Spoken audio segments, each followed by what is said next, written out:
The forest was silent, too silent, when the air suddenly exploded with the sound of snapping branches and a deep, guttural roar. Frozen, the realization came too late. A massive shadow tore through the underbrush, charging with terrifying speed. The sheer weight of the beast slammed into my side, sending me sprawling into the dirt, its claws raking inches from my face. Blood pounded in my ears as the hot stench of its breath filled the air, and I felt the ground tremble beneath its monstrous frame. Escape seemed impossible, but instinct forced my body to move. Darkness loomed as it lunged again, its teeth flashing in the dim light. Hello everyone, welcome to the channel. Before we dive into today's stories, I'd like to ask for your support by subscribing to the channel. Your subscription is very important to us, so please subscribe to stay updated with future stories. Also, leave a comment letting me know which city in the world you're watching from. Now, let's get into the first attack. The sun rose over Flathead National Forest, casting golden streaks across the dense canopy of pine and cedar. I stood at the trailhead, inhaling the crisp, earthy air. My phone buzzed in my pocket, the last bar of service flickering on the screen. A text from my friend Claire popped up. Don't forget your bear spray. Lisa, and don't do anything stupid. I chuckled softly to myself. Don't worry, Claire, I said aloud, even though she couldn't hear me. I've got this. The bear spray dangled securely from my belt, and my pack was loaded with everything I thought I might need. Water, snacks, a first aid kit, and a map. I was prepared, or so I thought. The first few steps onto the trail were exhilarating. The crunch of gravel under my boots, the whisper of leaves in the breeze. It was exactly what I needed. Life in Missoula was fine, but it had started to feel suffocating. Between teaching middle school and attending endless staff meetings, I craved solitude. I wanted to feel small again, swallowed by something bigger than myself. The forest offered that. The path wound through towering trees, their branches knitting together overhead to create a cathedral of green. Birds chirped in the distance, and every so often, the rustle of squirrels darting through the underbrush broke the quiet.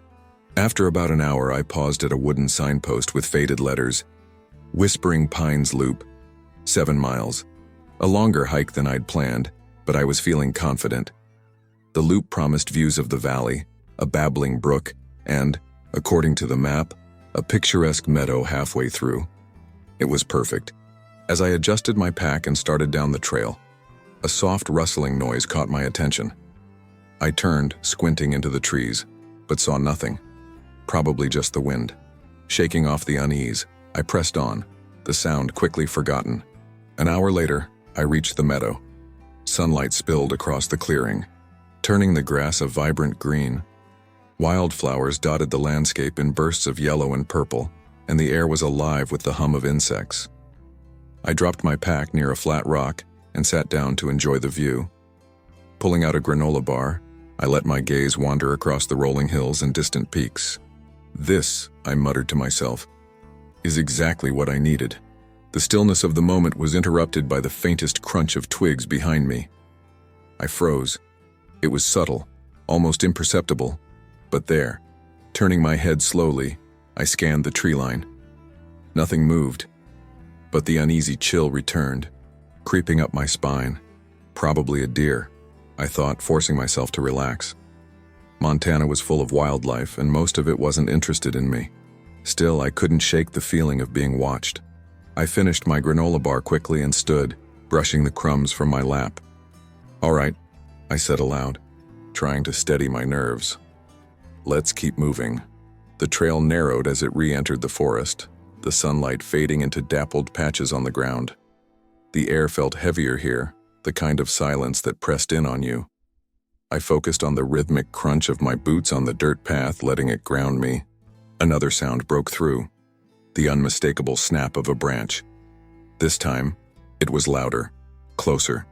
I stopped, heart pounding, and turned in a slow circle. Hello? I called out, my voice quivering slightly. I felt ridiculous. There was no one out here but me, or so I thought. The forest responded with nothing but silence. I shook my head and laughed nervously. Get a grip, Lisa, it's just your imagination. Still, I unclipped the bear spray from my belt, holding it loosely in one hand as I continued down the trail. My pulse slowed, but I couldn't quite shake the nagging tension in my chest. Further along, the trail grew steeper, winding upward into a denser part of the forest. The trees here were ancient, their trunks thick and gnarled. Moss clung to the bark and the air smelled of damp earth. I paused to catch my breath, leaning against a boulder. The distant gurgle of a stream reached my ears, a welcome distraction. I checked my map and realized I was nearing the halfway point. Another couple of hours and I'd be back at the trailhead. Smiling to myself, I folded the map and slipped it into my pocket. The sun was beginning its descent, casting long shadows across the trail. If I wanted to be back before dark, I needed to pick up the pace. That's when I saw it. A pile of scat, fresh and steaming, sat in the middle of the path. My heart skipped a beat. It was unmistakably bear scat. Dark, fibrous, and far too large to belong to anything else. I stared at it, my mind racing.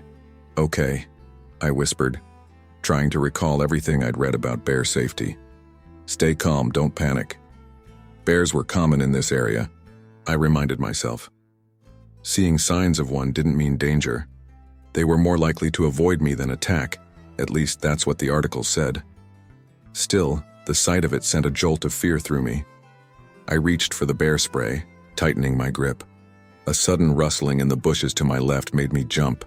My eyes darted toward the sound, and there, just beyond the tree line, I saw them.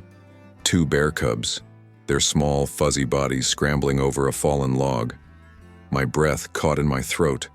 They were adorable and utterly terrifying. "Oh no," I muttered, backing up slowly. Where there were cubs, there was a mother bear.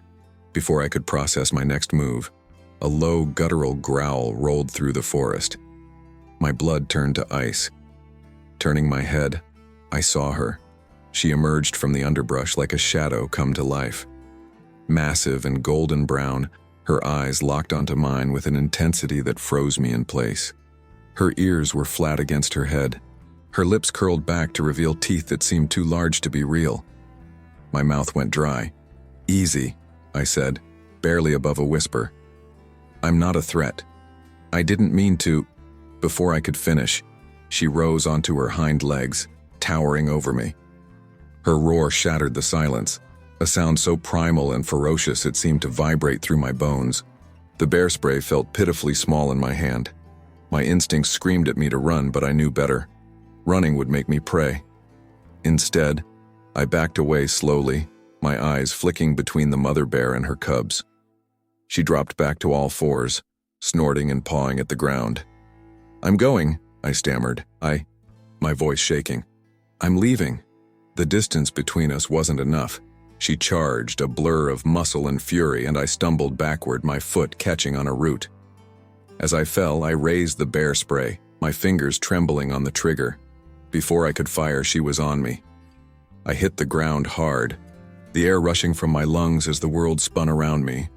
Dirt and pine needles clung to my hands as I scrambled backward, desperate to create space between me and the charging bear.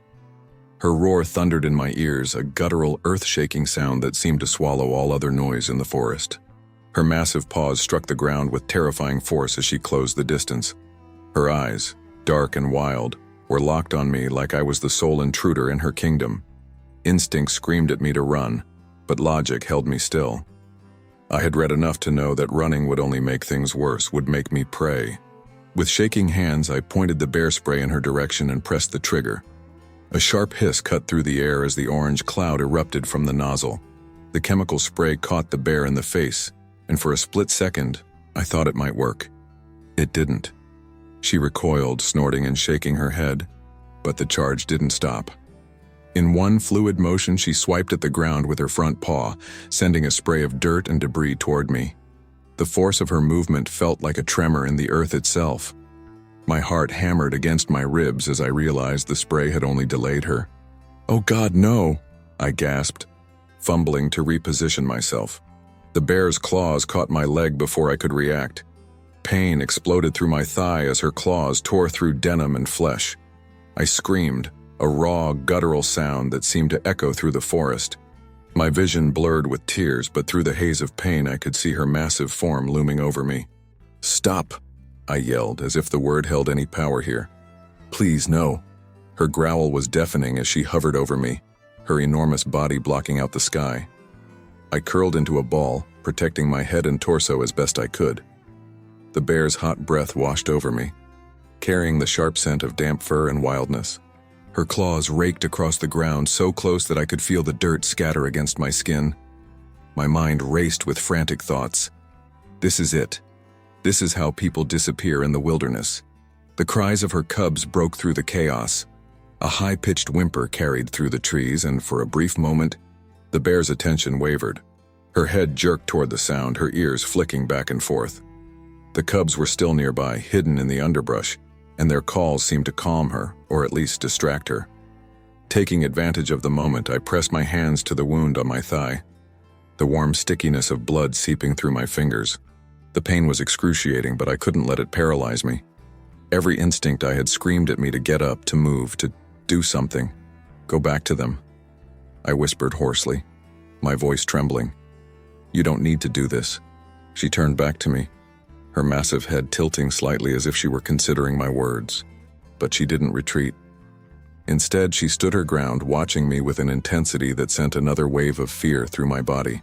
I began to back away slowly, dragging my injured leg behind me. Every movement sent sharp, searing pain up my thigh, but I forced myself to keep going. The bear's ears twitched, and she took a hesitant step forward, her massive paw pressing into the ground with deliberate force. "No," I muttered, holding up my hands. "Stay there. Please, just stay there." The sound of snapping branches behind her made both of us freeze. Her head whipped around, her attention once again drawn to her cubs. They had wandered closer to her, their small forms barely visible through the thick underbrush. The mother bear grunted, a low, guttural sound that seemed to calm the cubs. They mewled softly in response, and she took a step toward them, her posture finally relaxing. Relief flooded through me, but I didn't dare move too quickly. I kept my eyes on the bear, watching as she turned her back to me and began to nudge her cubs deeper into the forest. Her massive shoulders swayed with each step, her growls softening into a maternal murmur. The moment she disappeared into the trees, I let out a shaky breath I hadn't realized I'd been holding. My entire body trembled, adrenaline still coursing through my veins. The forest was silent again, save for the distant rustling of the bear and her cubs moving away. I reached for my pack, which had been thrown several feet away during the chaos. My hands shook as I rummaged through it, searching for the first aid kit. Pulling it out, I tore open a packet of antiseptic wipes and pressed one to the gash on my thigh. The sting was immediate and excruciating, but I gritted my teeth and kept going. Blood soaked through the gauze as quickly as I applied it. The wound was deep, far deeper than I'd initially realized. Panic bubbled in my chest as I struggled to think clearly. I needed to get back to the trailhead, but the path felt impossibly long. I forced myself to stand, leaning heavily on my uninjured leg. The pain in my thigh was a constant searing reminder of how close I had come to death. Every step was agony, but I couldn't stay here. The bear might come back. As I limped down the trail, the forest seemed to close in around me. Every rustle of leaves, every snap of a twig sent my heart racing. I clutched the bear spray tightly in one hand, though I knew it might not do me much good. My eyes darted constantly between the ground and the trees, searching for any sign of movement. Time lost all meaning as I made my way back. The shadows grew longer, the sunlight fading into a dim golden haze. My breaths came in short, ragged gasps, and I could feel my strength waning. I stopped briefly to drink from my water bottle, the cool liquid a small comfort in the midst of my ordeal. When the trailhead finally came into view, I nearly collapsed with relief. My car was parked just beyond it, a beacon of safety in an otherwise merciless landscape. I stumbled toward it, tears streaming down my face as I fumbled with the keys. As I sat in the driver's seat, the adrenaline finally began to wear off, replaced by exhaustion and pain. My hands were streaked with dirt and blood, my clothes torn and soaked through. I leaned back, staring at the ceiling of the car, and let out a long, shaky breath. The bear was gone, but the memory of her roar, Her claws, her sheer overwhelming presence would never leave me. The car door slammed shut behind me, the echo ringing out across the empty trailhead. My breaths came shallow and fast, the pain in my leg radiating through my body with every movement. Blood continued to seep through the makeshift bandage of gauze and torn fabric, staining the car seat as I leaned back, trying to collect myself. I fumbled with my phone, my fingers slick with sweat and trembling from the adrenaline crash. No service. Of course. I groaned and slammed the phone onto the passenger seat, frustration mingling with fear.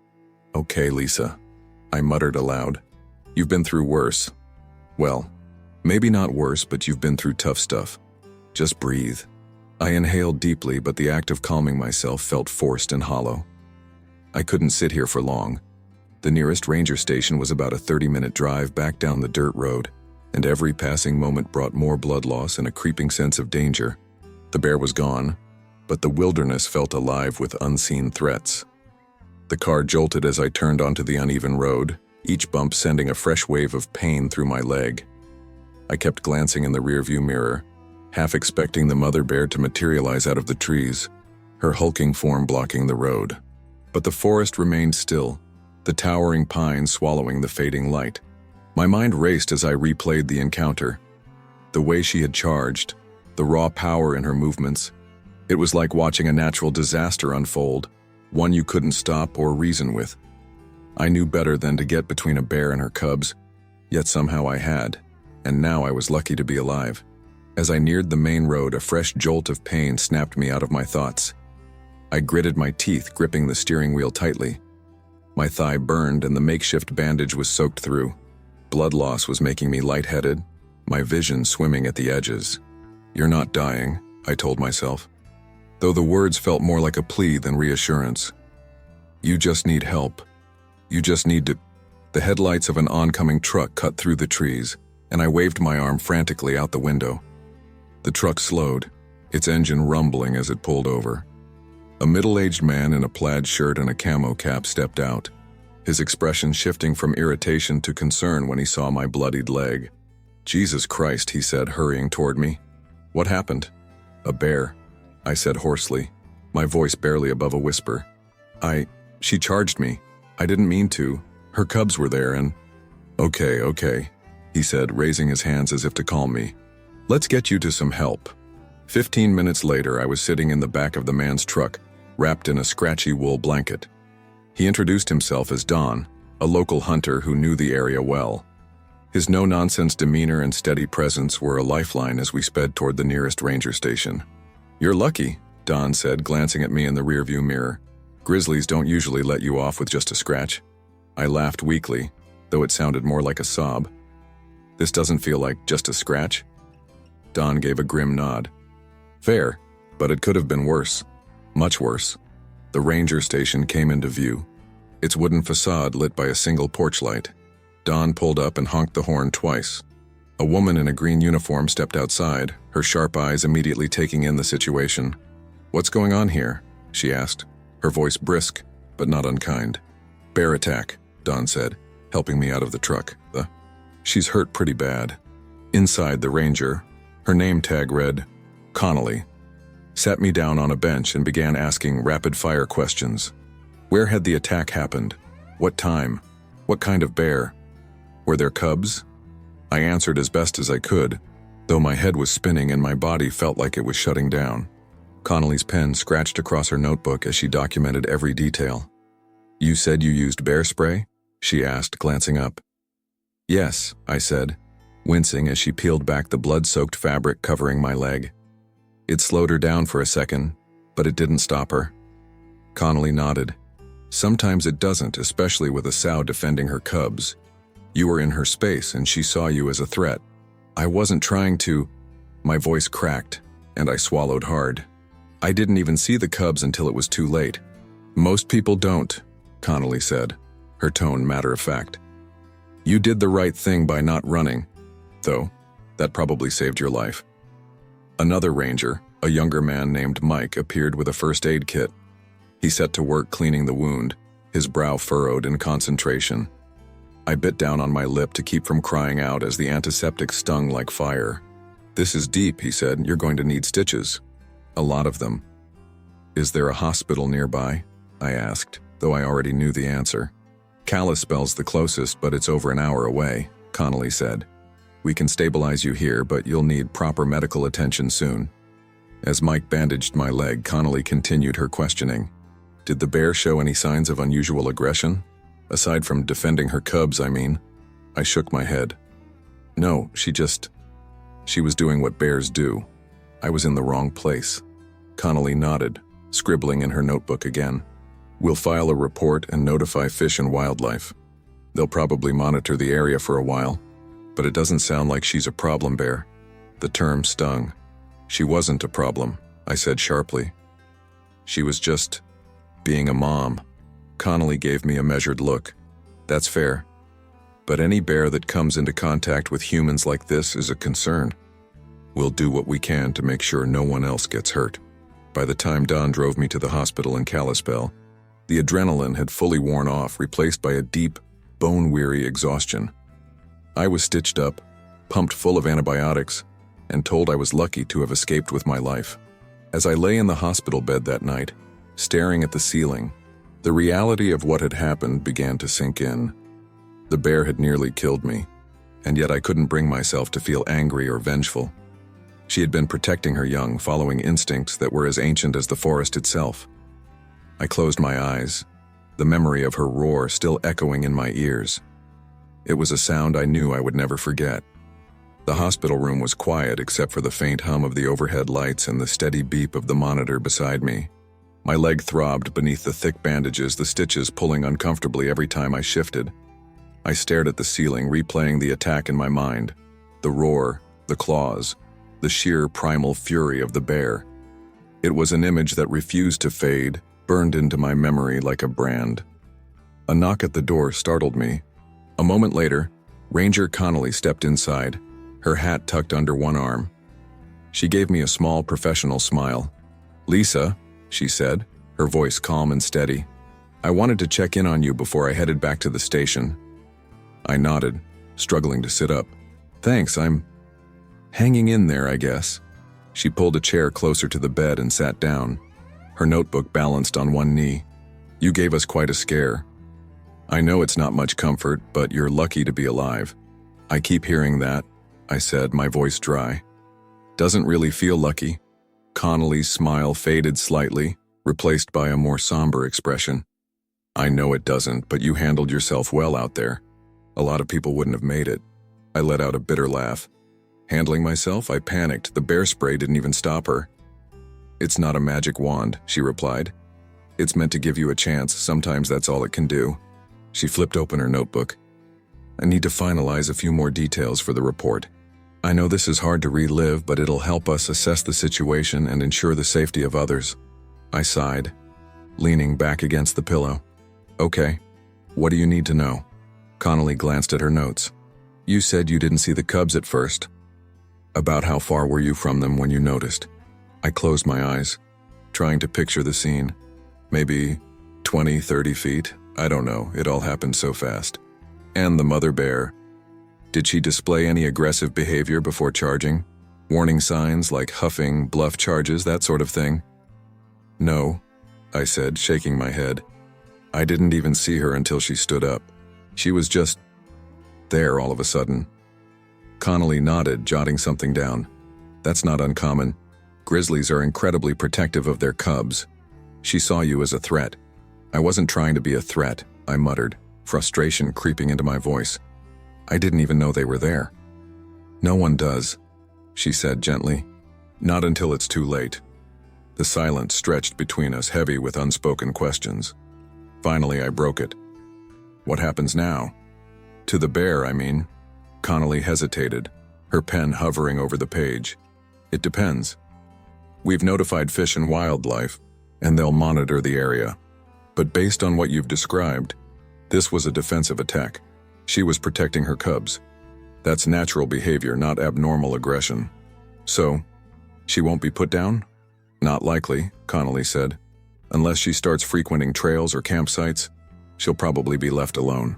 I let out a breath I hadn't realized I was holding. "Good. She didn't do anything wrong." Connolly tilted her head slightly, studying me. A lot of people wouldn't see it that way. I don't blame her, I said firmly. She was just being a mom. I walked into her territory. That's on me. Connolly stood, tucking her notebook back into her pocket. You've got a good perspective on this, Lisa. A lot of people come out of these situations angry or vengeful. That kind of thinking can lead to bad decisions for humans and wildlife. As she headed for the door, she paused and turned back. Take care of yourself, and if you ever want to talk about it, the station's not far. I nodded, grateful but still overwhelmed. Thanks, Ranger Connolly. With that, she left, leaving me alone with my thoughts. The following day, I was discharged from the hospital. Don, the hunter who had stopped to help me, had returned to give me a ride back to Missoula. As we drove through the winding roads of Flathead National Forest, the familiar trees and rocky outcroppings felt different, less like a sanctuary and more like a place that had turned against me. You're quiet, Don said, breaking the silence. Just processing, I replied. Understandable, he said.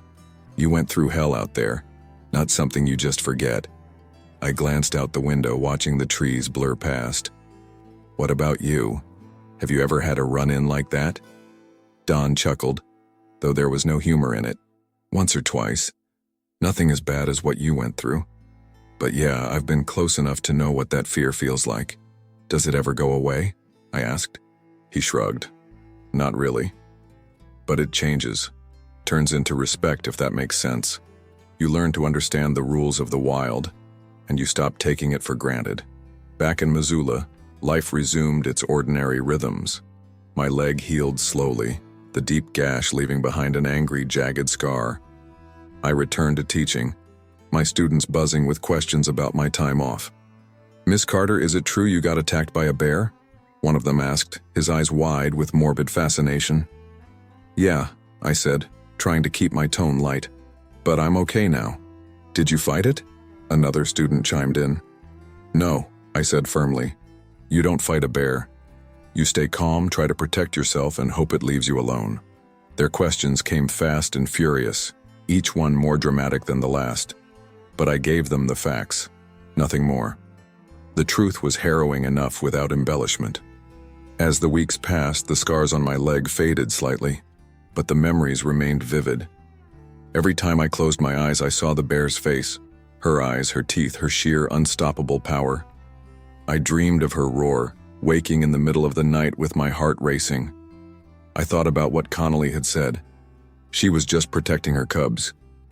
It was a mantra I repeated to myself, a way to make sense of the chaos. But the encounter had left me with a lingering unease, a sense that I had ventured too far into a world that didn't belong to me. One afternoon, I drove back to the edge of the forest. I didn't go far, just to a small clearing near the trailhead. I stood there, listening to the wind in the trees, the rustle of leaves, and the distant call of birds. The forest felt indifferent, as if it didn't care that I had been hurt, that I had nearly died. And maybe that was the point. The wilderness wasn't cruel or malicious, it was just itself, untamed and raw. I had walked into its domain, and it had reminded me in no uncertain terms of its rules. As I turned to leave, I glanced back at the trees one last time. Somewhere out there, the bear and her cubs were living their lives, oblivious to the impact they had on mine, and I hoped they stayed that way, wild, free, and far away from people like me. The air inside the small ranger station was still and sterile, the faint smell of antiseptic mingling with damp wood. The adrenaline from the attack had worn off entirely, leaving me shaky and drained, every ounce of my energy focused on putting one foot in front of the other. The pain in my leg throbbed like a second heartbeat, and despite the hasty stitches, I could feel the warm, sticky seep of blood against the bandages. You've got to keep hydrated, Don said as he handed me a bottle of water. His voice was steady, but his eyes betrayed a flicker of concern. Drink up. You've lost a lot of blood. Thanks, I muttered, unscrewing the cap and taking a long sip. The water was lukewarm and metallic tasting, but it was enough to keep me from tipping over. Ranger Connolly reappeared, her boots clunking against the wooden floor as she carried a clipboard. She surveyed me with a mix of professionalism and compassion. Lisa, we've got an ambulance on its way, but with the distance, it's going to be at least an hour before they get here. We're going to do our best to keep you comfortable until then. I nodded weakly. I want to get out of here. She crouched beside me, her sharp eyes scanning my face. I know. You've been through a lot, but you're stable for now, and getting you to a hospital safely is our priority. As we waited, Connolly helped me adjust the makeshift bandages on my leg. She worked with quick, practiced hands, her expression calm but focused. You're doing great, she said, her voice soft but firm. Just hang in there a little longer. I winced as she applied pressure to the wound. I'm trying. She glanced up at me, her brow furrowed. Can you tell me more about the attack? It's important that we get every detail we can. Anything you remember could help us understand what happened. I hesitated, my throat tightening. The memory of the bear's roar, the flash of her claws was too vivid, too raw. But I forced myself to speak. I didn't see the cubs at first, I began, my voice trembling. I was just walking, and then, there they were. I froze. And then she was there too. It happened so fast. Connolly nodded, jotting down notes. And you used bear spray? Yes, I said, gripping the water bottle tightly. I aimed right at her face, but it didn't stop her. It just slowed her down for a second. That's not uncommon, Connolly said, her tone reassuring. Especially with a grizzly. They're tenacious, especially when cubs are involved. I didn't mean to get between them, I added quickly. I didn't even know they were there. Connolly reached out, her hand light on my shoulder. Lisa, this wasn't your fault. You did everything you could to de-escalate the situation. Sometimes it just isn't enough. The ambulance arrived an hour later, its red and white lights cutting through the evening gloom. The paramedics worked efficiently, lifting me onto a stretcher and securing me in place. The pain in my leg flared as they moved me, and I bit back a groan. You're in good hands now, Connolly said, walking alongside the stretcher as they loaded me into the back of the vehicle. We'll follow up with you soon, get some rest. Thanks, I whispered, though the word felt hollow. Rest felt impossible when every time I closed my eyes, I saw the bear's massive frame looming over me. The ride to the hospital was a blur of flashing lights and muffled voices. The paramedics spoke to each other in low tones, checking my vitals and adjusting the IV line in my arm. I focused on the rhythmic beeping of the heart monitor, letting its steady cadence ground me. When we arrived at the hospital in Kalispell, a team of nurses and doctors descended on me, their movements a whirlwind of efficiency. They examined my leg, cleaned the wound more thoroughly, and began stitching it properly. The local anesthetic dulled the pain, but the process was still agonizingly slow. You've got a deep laceration here, one of the nurses said, her voice brisk but kind. It's going to take time to heal, but you're lucky it missed any major arteries. Lucky, I echoed bitterly, my eyes fixed on the ceiling. That's what everyone keeps saying. She paused, her hands hovering over the wound. I know it doesn't feel like it now, but believe me, it could have been a lot worse. Hours later, I was settled in a private room, the sterile white walls closing in around me. The painkillers dulled the ache in my leg but couldn't touch the knot of anxiety coiled in my chest. Every creak of the hospital building made me jump, my mind conjuring the sound of snapping branches and a bear's low growl. A soft knock at the door pulled me from my thoughts. Don stepped inside, his hat in his hands. He gave me a small smile, his rugged face lined with worry. How are you holding up? He asked, taking a seat beside the bed. Honestly, I said, my voice hoarse. Not great. He nodded. Figured as much. It's not something you bounce back from overnight. I swallowed hard, the lump in my throat threatening to choke me. I keep thinking about it, what I could have done differently, but it all happened so fast. Don leaned forward, his elbows resting on his knees. Lisa, there's nothing you could have done to prevent that. You were in her territory, sure, but she was just doing what bears do, protecting her young. You survived, and that's what matters. His words were meant to comfort, but they only deepened the pit in my stomach. I felt like I had invaded a sacred space, an unspoken boundary that I hadn't even known existed, and I had paid the price. Over the next few days, the physical healing began. But the mental scars felt far more stubborn. I spoke to a wildlife biologist who stopped by to explain more about bear behavior, trying to frame the attack as a learning experience. She was kind and knowledgeable, but her words felt distant, abstract. "You're part of a very small group of people who've survived a grizzly attack," she said. "And you've lived to tell the tale. That's something to be proud of." But I didn't feel proud. I felt broken. When I was finally discharged, the weight of the experience followed me home like a shadow. I couldn't escape it, not in the quiet of my apartment or the familiar routines of daily life. The forest had marked me, not just on my body but in my soul. And no matter how far I tried to run from it, the memory of the bear lingered, a constant reminder of the wilderness's raw, unforgiving power. The fluorescent lights of the hospital's discharge area buzzed faintly overhead as I waited for Ranger Connolly to arrive. She'd called the night before to let me know she wanted to finalize the report before I returned home to Missoula. Part of me didn't want to talk about it anymore. Reliving the attack over and over felt like scraping at a wound that hadn't begun to heal. But I understood the necessity. The bear had left her mark, and now it was my turn to leave mine in the form of official documentation.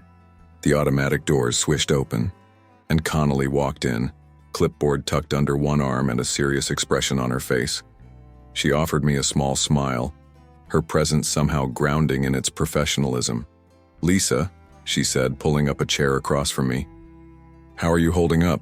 "Better, I guess," I said, though the tightness in my chest suggested otherwise. "Still processing."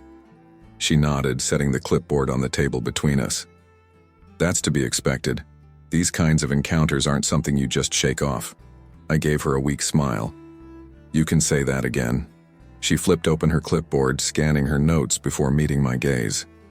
"I know you've already told us most of what happened, but we need to go through it one more time for the official report. We want to make sure everything is accurate, especially since this will be shared with Fish and Wildlife." I shifted in my seat, the stiffness in my injured leg reminding me of its presence. "All right, let's get it over with." Connolly clicked her pen. "Let's start with the basics. Time of the incident. You said it was mid-afternoon?" I nodded. "Around 2 or 3, I think. I'd been hiking for a couple of hours by then." "And the location was on Whispering Pines Loop, near the meadow?" "Yeah, just past it actually. I remember the trail started to narrow right before I saw the cubs." Her pen scratched against the paper as she wrote. "Okay. And you didn't see or hear the cubs until you were already close?" "That's right," I said, the memory flashing vividly in my mind. "I was walking, and then suddenly, there they were." I froze, and before I could do anything, she appeared. Connolly's gaze was steady, her expression unreadable. The mother bear, did she display any warning behaviors? Huffing, jaw-popping bluff charges? "No," I said, shaking my head. "She just charged." I didn't have time to react. "Understood," she said, jotting down more notes. "And you used bear spray?" "Yes," I replied, the memory of the canister still fresh in my mind. I aimed for her face, but it didn't stop her. She slowed for a second, but then she kept coming. "That's not unusual," Connolly said, her tone matter of fact. "Bear spray is a deterrent, not a guarantee. It likely helped minimize the severity of the attack, though." I exhaled sharply, the weight of her words settling over me. "It didn't feel like it minimized anything." "I know it doesn't feel that way," she said gently, "but it likely bought you the time you needed to survive." She paused, her pen hovering over the paper. "When she made contact, you said she swiped at your leg. Did she attempt to bite you at any point?" "No," I said, shaking my head. "She just clawed me. It felt like, I don't know, like she wanted me out of the way." "That tracks," Connolly said. "Sows with cubs typically aim to neutralize what they see as a threat. They don't attack to kill unless they feel absolutely cornered." The clinical nature of her explanation made sense, but it didn't make the experience any less terrifying. I crossed my arms over my chest, trying to push away the vivid memory of her claws raking through my thigh. Connolly flipped to a fresh page on her clipboard. "Let's talk about what happened after the attack. You said the cubs called out, and that's when she stopped?" I nodded. "Yeah. They were behind her in the brush. When they cried, she turned back to them, and that's when I started backing away. And she didn't follow you? No. She stayed with her cubs. She was watching me, though, until I was out of sight. Connolly wrote for a long moment before speaking again. It sounds like a classic defensive attack. You were in the wrong place at the wrong time, but she wasn't exhibiting unusual aggression. Does that mean she won't be, put down? I asked hesitantly, the thought sending a fresh wave of guilt through me. Most likely not, Connolly said. We'll monitor the area, but based on your account, she was just doing what bears do, protecting her young. There's no indication she's a danger to humans beyond this specific encounter. I felt a small sense of relief at her words, though it was overshadowed by the lingering fear that someone else might stumble into the same situation I had. When she finished writing, Connolly set the clipboard aside and leaned forward slightly. Lisa, I know this has been a traumatic experience, but I want you to understand something. You did everything right. You stayed calm, used your bear spray, and didn't run. That's why you're here to tell the story. I laughed bitterly. It didn't feel like I did anything right. It felt like I was completely powerless. That's because you were, Connolly said bluntly, though her tone wasn't unkind. When it comes to wildlife, especially grizzlies, humans are always at a disadvantage. But you acted in a way that gave you the best possible chance to survive, and that's no small thing. Her words settled over me, their truth both comforting and sobering. I nodded slowly. Thanks. I guess it's just hard to feel like I wasn't a complete idiot for getting into that situation in the first place. Don't beat yourself up, she said. The forest is unpredictable. The forest is. Even seasoned hikers make mistakes. As we wrapped up, Connolly handed me a copy of the preliminary report. This will be sent to Fish and Wildlife for review. If there are any updates or questions, we'll reach out. Okay, I said, folding the paper and tucking it into my bag. She hesitated for a moment before speaking again. If you need someone to talk to about any of this, don't hesitate to reach out. The station has resources for situations like these. I nodded, touched by her offer. Thanks, Connolly. I appreciate it. With that, she stood, gave me a small nod, and left, her boots echoing down the hall. As I walked out of the hospital and into the bright afternoon sun, the weight of the past few days hit me all over again. The scars on my leg were already beginning to heal, but I knew the emotional wounds would take far longer. The bear attack wasn't just an isolated event. It was a reminder of how fragile we are in the face of nature's raw power. I climbed into the passenger seat of Dawn's truck, and as we pulled onto the highway, I stared out the window at the towering trees in the distance. Somewhere out there, the bear and her cubs were living their lives, unaware of the impact they had on mine. And while the world would move on, filing the event away as just another wildlife encounter, I knew I would carry it with me forever. The rhythmic hum of the classroom filled my ears as I stood at the front of the room, marker in hand, staring at the equation I had just written on the whiteboard. I knew my 7th grade students were watching, waiting for me to explain. But my thoughts were far away, back in the shadowy forest where the bear's roar had vibrated through my bones. Miss Carter? A voice cut through my haze. I turned to see Emily, a bright-eyed student in the front row, raising her hand. Are you okay? I forced a smile, though it felt paper-thin. I'm fine, Emily. Just thinking. The murmurs around the classroom quieted as the students exchanged glances. I could feel their curiosity, their silent questions about the bandage still wrapped around my thigh and the slow, limping steps I took when I moved around the room. I'd returned to teaching only a week after the attack, but the scars, both visible and invisible, had become impossible to hide. After class, a few students lingered by my desk. Emily was among them, her brow furrowed with concern. Miss Carter, she said hesitantly, is it true you got attacked by a bear? The question hung in the air, and for a moment, I wasn't sure how to respond. Part of me wanted to brush it off, to minimize the event. But another part of me knew that these kids looked up to me, that my honesty might mean something to them. Yes, I said finally, keeping my voice steady. It's true. I was hiking, and I accidentally got too close to a mother bear and her cubs. She felt threatened, and she attacked. Their eyes widened, a mix of fear and fascination. Did you fight it off? One boy asked, his tone tinged with disbelief. "No," I said firmly. "You don't fight a bear. You stay calm, use your bear spray if you have it, and try to get away as safely as possible." "Were you scared?" Emily asked, her voice soft. I met her gaze, the weight of the memory pressing down on me. "Terrified," I admitted, "but I did what I could to protect myself, and I was lucky to survive." That evening, I sat alone in my apartment, the hum of the city outside my window providing a strange contrast to the silence of the wilderness I'd left behind. The scar on my leg throbbed faintly, a constant reminder of the encounter. I ran my fingers over the raised, jagged line, its texture foreign against my skin. The dreams hadn't stopped. Almost every night, I woke with the bear's roar ringing in my ears, the flash of her claws vivid in the darkness. Sleep offered no escape, and the daylight brought its own challenges, whispers in the hallways at school, sympathetic glances from colleagues, and the unspoken question, why would anyone go hiking alone in bear country? One evening, Claire, my best friend since college, dropped by unannounced.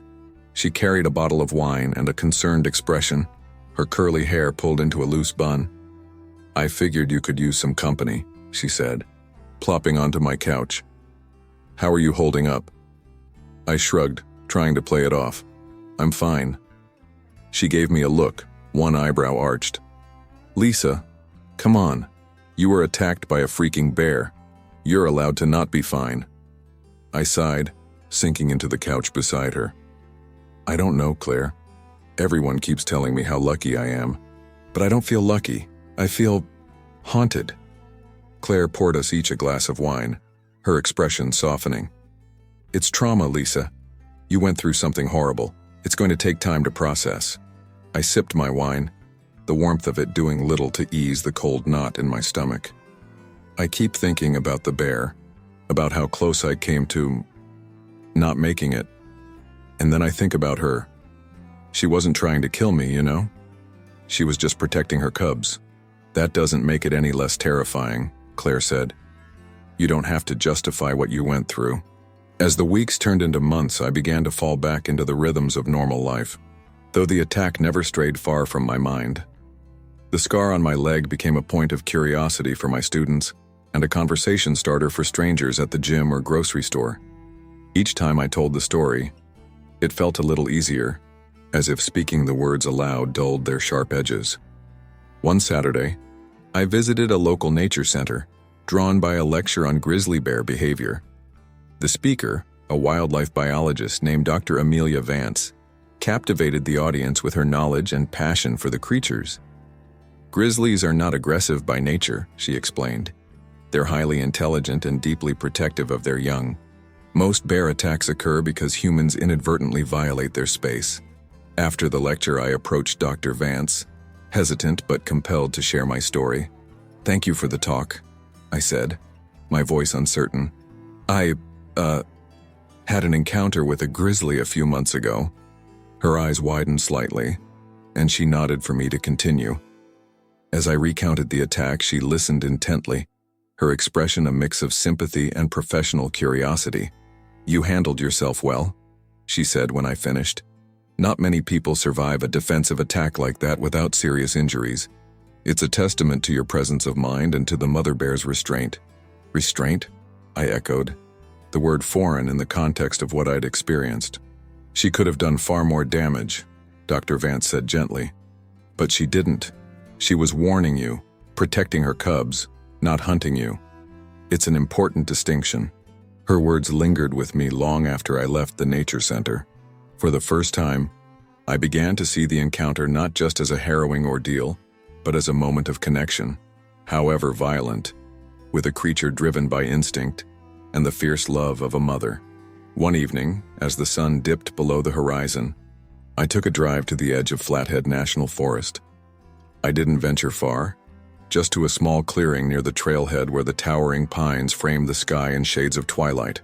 I stood there listening to the rustling leaves and the distant call of birds, the wilderness both familiar and alien. The bear had left her mark on me, in more ways than one. Her claws had carved a reminder into my skin, but her presence had etched something deeper into my soul, a reverence for the wild, for its beauty and its danger.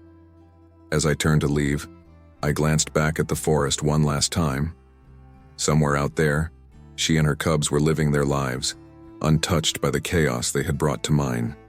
And though the scars would always remain, I felt a strange sense of peace, knowing that she had walked away just as I had.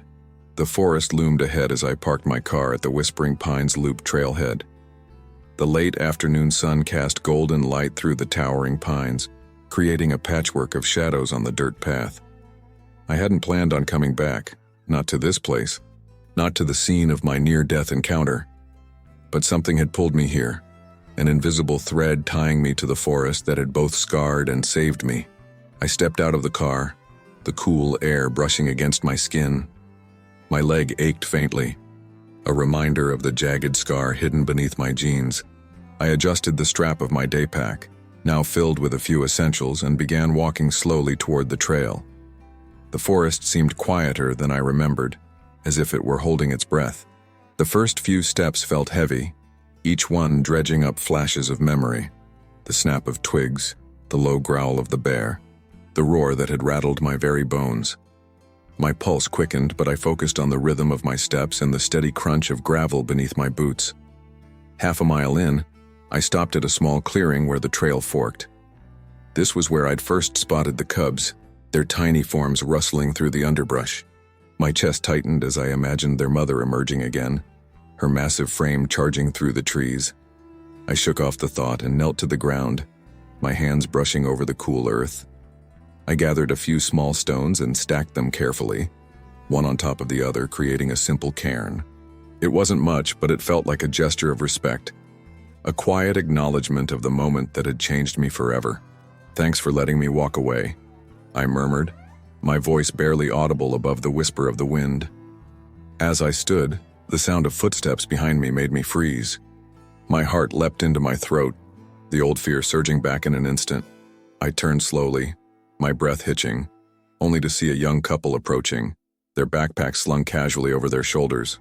"Hi there," the woman said, smiling. "Sorry, didn't mean to startle you." I exhaled sharply, forcing a smile. "It's okay. I guess I wasn't expecting anyone else out here. It's a beautiful spot," the man said, glancing around. "Are you hiking the whole loop?" "Just revisiting," I said, keeping my voice steady. "Had a memorable experience here a while back." The woman tilted her head, curiosity flickering in her eyes. "Oh? What kind of experience?" I hesitated, unsure if I wanted to tell the story yet again, but something about their open, eager faces made me relent. "I had a run-in with a grizzly here," I said. "She charged me after I accidentally got between her and her cubs." Their eyes widened in unison. "Oh my God," the woman said. "That's terrifying. Are you okay?" "Yeah," I said, gesturing toward my leg. "Got a pretty nasty scar, but I made it out alive." The man whistled softly. "You're lucky. I've heard grizzlies don't mess around, especially when cubs are involved." "Lucky," I echoed, the word tasting different now. "Yeah, I guess I was." We chatted briefly before they continued down the trail, their laughter and footsteps fading into the distance. I stayed behind, taking a moment to soak in the stillness. The forest felt less menacing now, more like an old, wounded friend. The sun dipped lower, painting the trees in hues of amber and crimson. I decided to head back, my steps lighter than before. As I walked, I thought about the bear, not as a monster or a threat, but as a creature driven by instinct and love for her cubs. She had spared me, and for that, I felt a strange sense of gratitude. Back at the trailhead, I sat on the hood of my car, watching the sky shift from gold to violet. The events of the past few months had left their mark, not just on my body but on my mind. The fear, the dreams, the whispers of doubt and guilt. They were still there, but they no longer consumed me. My phone buzzed in my pocket, and I pulled it out to see a text from Claire. "How's it going out there? Are you okay?" I smiled and typed back, "I'm good, just needed some closure." Her reply came almost instantly. "You're braver than I am. Let's grab dinner when you're back." As I drove away from the forest, the memories of the bear attack lingered, but they felt less sharp, less suffocating. I realized that I would never forget what happened, that it would always be a part of me, but I didn't have to let it define me. The wilderness had tested me, left its scars, and taught me a harsh but invaluable lesson: to respect its power and to tread carefully in its domain. Somewhere deep in those woods, the bear and her cubs were likely still roaming, living their lives oblivious to the chaos they had brought to mine. And that was how it should be. Wild creatures, untamed and free, existing in a world apart from ours. The forest had let me walk away, and for that, I would always be grateful. But as I left it behind, I knew I was carrying a piece of it with me. A reminder of the delicate balance between human and nature, and the resilience it takes to survive when that balance is disrupted. And this was a report. Before we go to the next one, leave your opinion in the comments. We would love to know. Now let's move on to the next one. The morning sunlight filtered through the towering pines, casting dappled patterns onto the dirt trail. Jacob was a few paces ahead, his backpack bouncing as he scouted ahead, like the leader of some imaginary expedition. He was 14, but in moments like this, he still seemed so much younger. I had packed the cooler with sandwiches, chips, and bottled water, the essentials for a perfect day out. Grand Teton National Park stretched before us like a vast, untamed world, a reminder of how small we were in the grand scheme of things. "You sure this spot's good?" Jacob asked, turning to face me. His shaggy brown hair hung in his eyes, but his grin was unmistakable. "It's perfect," I replied, adjusting the straps on my own pack. "Just far enough from the main trail to feel private, but not so far that we can't find our way back." He nodded and bounded ahead, his sneakers crunching on the gravel. I followed, lugging the cooler in one hand. My arms were already sore from carrying it, but I didn't want to ruin the moment by complaining. We hadn't had a mother-son day like this in months, and I wanted it to be special. When we reached the clearing, I had to stop and catch my breath. The view was breathtaking. Towering evergreens framed a crystal-clear stream that wound through the meadow, reflecting the snowy peaks of the Tetons in its surface. A few wildflowers added splashes of color, and the only sound was the gentle gurgle of water and the occasional chirp of a bird. "This is awesome," Jacob said, spinning around to take it all in. "We should have done this sooner." "I know," I said, setting the cooler down with a grunt. "Life gets busy." We spread out a blanket near the stream, close enough to dip our toes in but far enough that we wouldn't have to worry about getting splashed. Jacob pulled out his sketch pad, a hobby he'd picked up recently, and started doodling the scenery while I unpacked the food. It was peaceful, almost too peaceful, but I brushed the thought aside. "You think there are bears around here?" Jacob asked after a while, glancing up from his drawing. "Probably," I said, keeping my tone casual. "But they're more scared of us than we are of them. As long as we don't leave food lying around or do anything to attract them, we're fine." He nodded, though I could see a flicker of apprehension in his eyes. "Do we have bear spray?" "No," I admitted, "but I have a whistle and my phone. Plus, we're not far from the main trail. We'll be okay." He seemed reassured, going back to his sketch pad. I leaned back against the cooler, letting the warmth of the sun seep into my skin. It was the kind of day that made you forget about deadlines, bills, and all the other stresses waiting back home. A couple of hours passed in a blissful haze.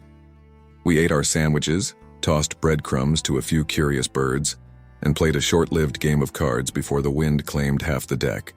Jacob even waded into the stream, his laughter echoing as he slipped on a mossy rock and splashed into the shallow water.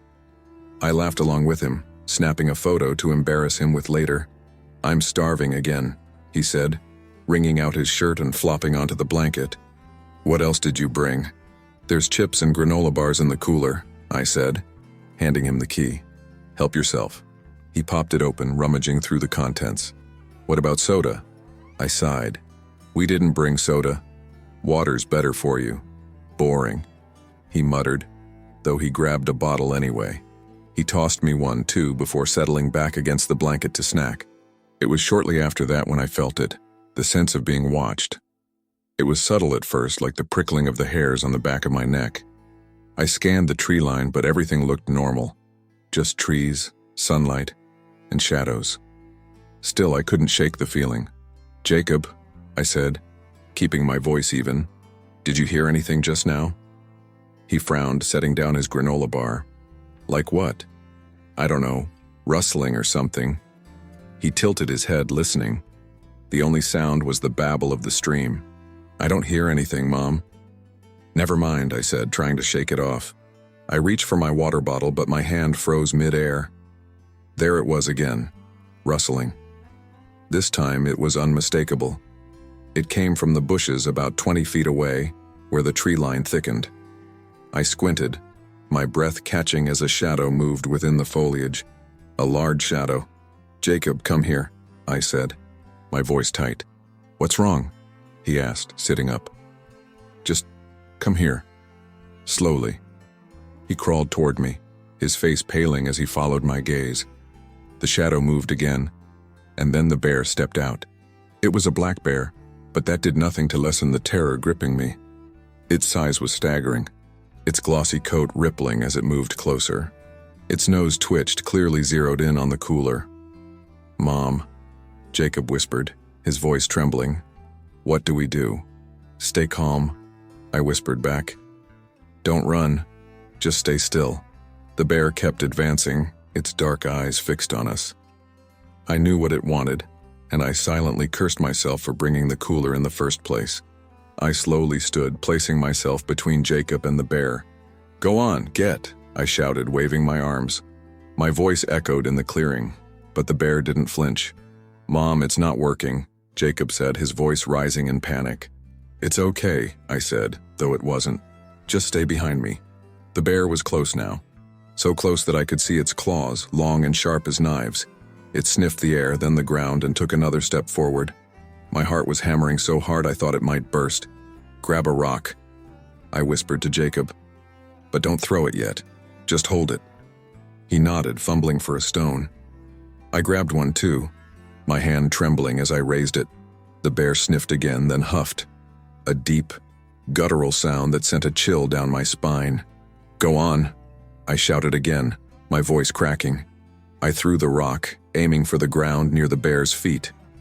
It landed with a thud, and the bear paused, its ears flicking back.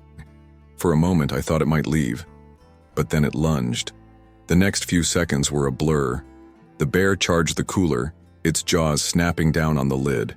I grabbed Jacob and yanked him behind me, my body running on pure adrenaline. The bear swiped at the cooler, knocking it over and spilling its contents. Chips, wrappers, and granola bars scattered across the ground.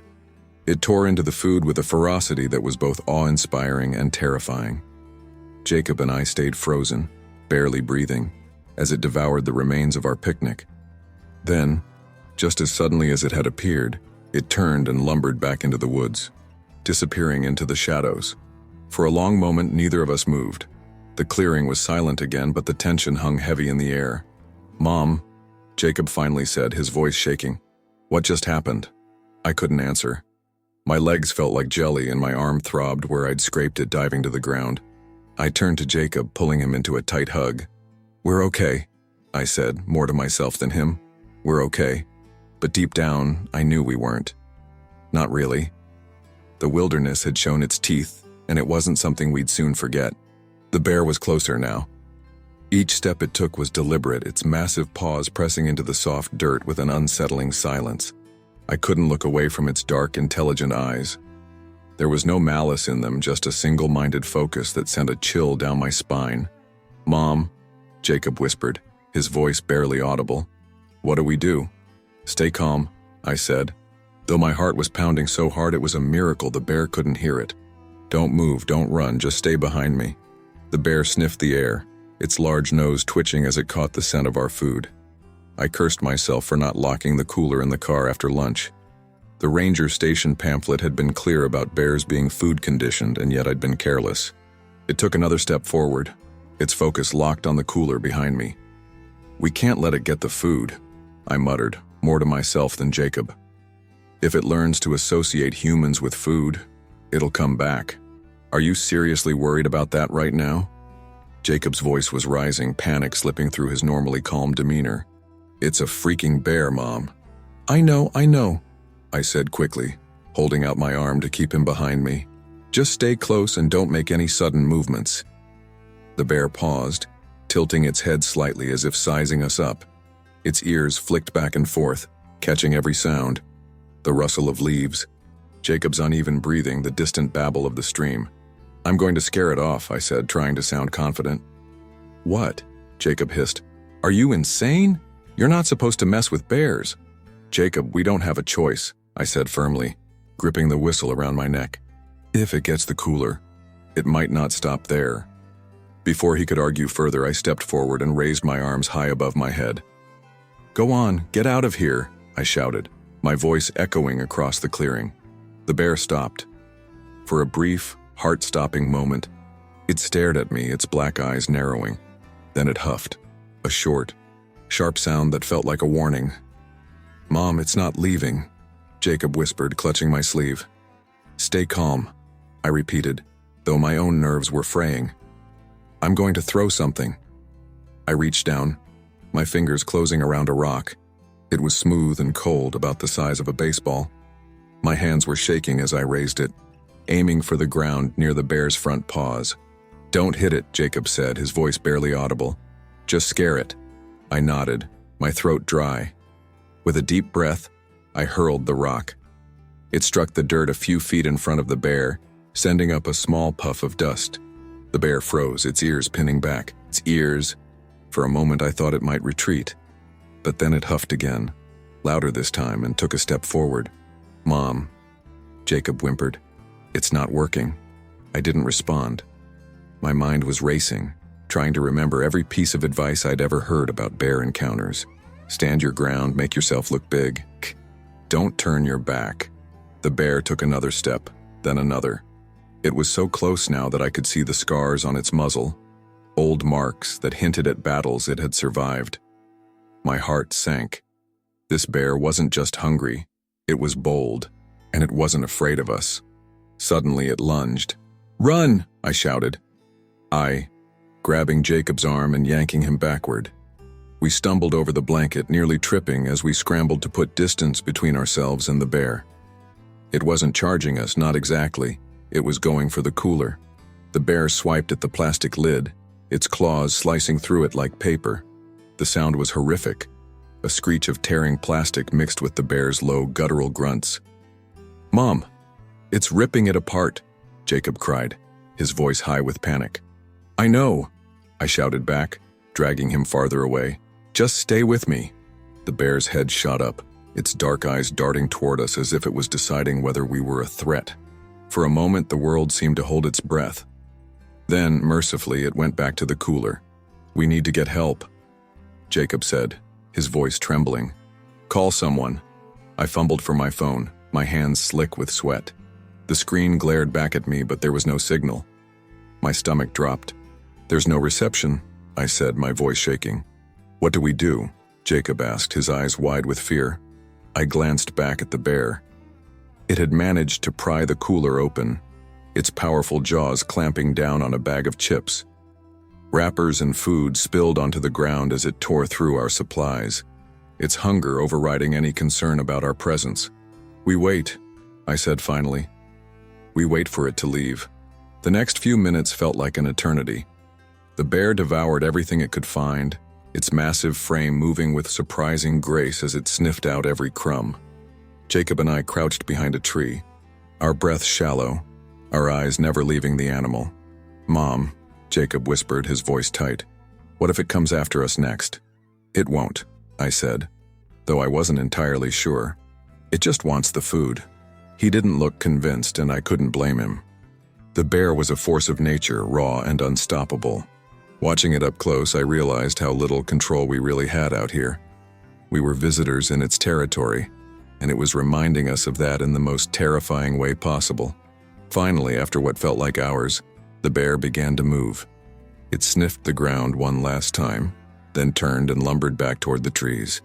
Its powerful form melted into the shadows, leaving only the torn remains of the cooler and a scattering of food wrappers. "Is it gone?" Jacob asked, his voice barely above a whisper. I waited, listening intently. The forest was silent again, save for the distant call of a bird. Slowly, I nodded. "It's gone," I said, though my legs still felt like jelly. "We're safe." Jacob collapsed onto the ground, his hands shaking as he rubbed his face. I thought it was going to kill us.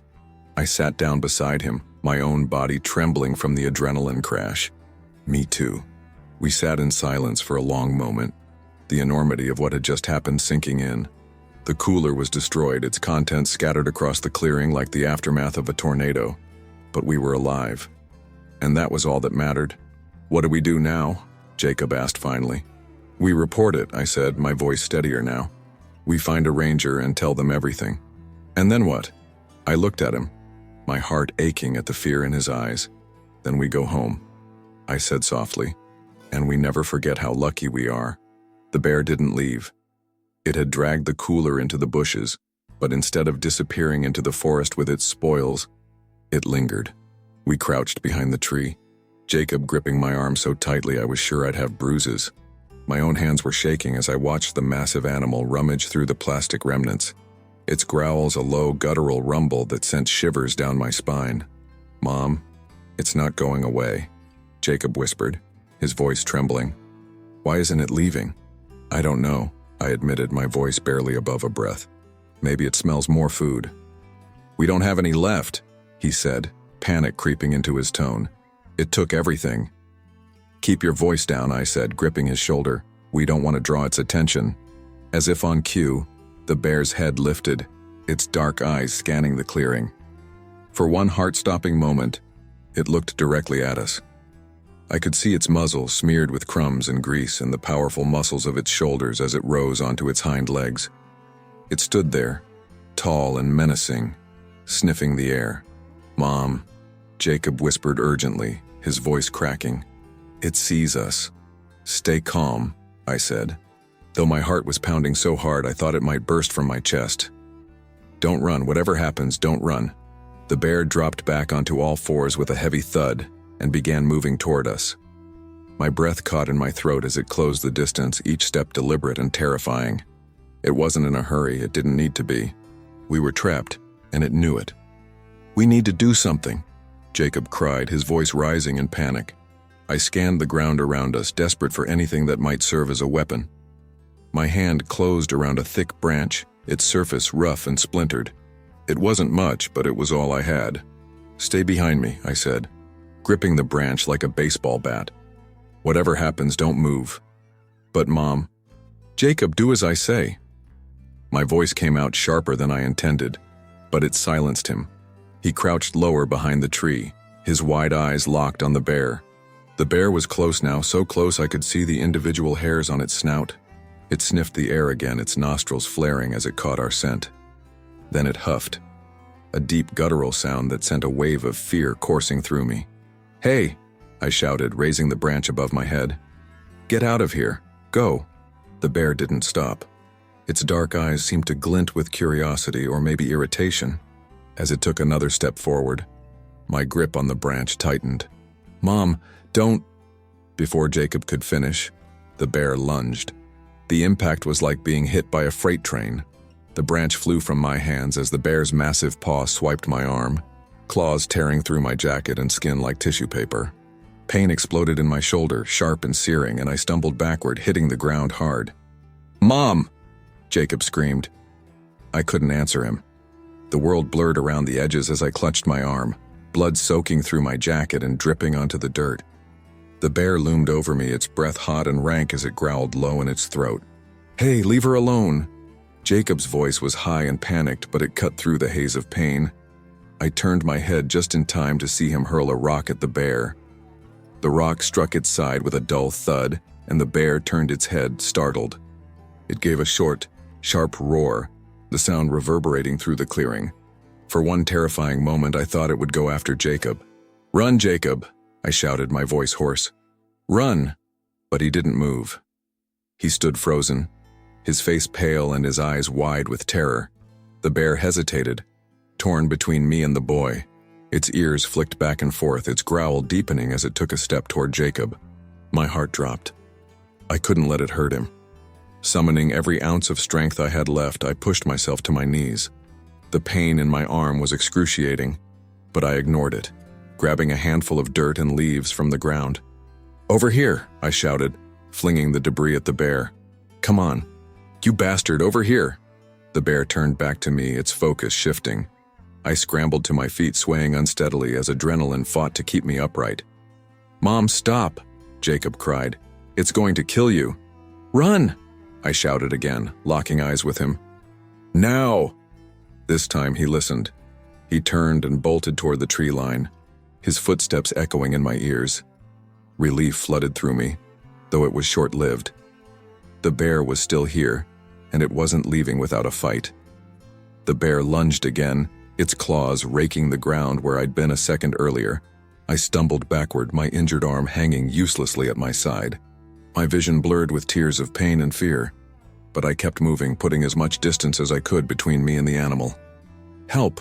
I screamed, my voice raw. "Somebody help!" The bear huffed, its breath visible in the cool mountain air. It seemed to hesitate, its attention flicking toward the tree line where Jacob had disappeared. Then finally it turned and lumbered away, disappearing into the bushes with the remains of the cooler clamped in its jaws. I collapsed to the ground, gasping for air. My arm throbbed with every beat of my heart, and blood dripped steadily onto the dirt. Jacob's footsteps came pounding back toward me, and a moment later he was kneeling at my side. "Mom, oh my God, are you okay?" I managed a weak nod, though the pain was almost unbearable. "I'm fine," I said, though it was a lie. "Are you okay? Did it hurt you?" He shook his head, tears streaming down his face. "No, but you're bleeding. We need to get help." I nodded, trying to push myself to my feet. Jacob slipped an arm under mine, helping me up despite his trembling hands. Together we stumbled toward the trail, the bear's growls still echoing in my ears. As we walked, I couldn't shake the image of the bear's eyes, cold, calculating, and entirely devoid of fear. It wasn't just an animal, it was a force of nature, one we had barely survived. "We're okay," I said softly, though I wasn't sure if I was trying to convince Jacob or myself. "We're okay." But as we stumbled down the trail, I couldn't ignore the sharp, unrelenting pain in my arm, or the nagging fear that we might not be out of danger yet. The trail seemed endless.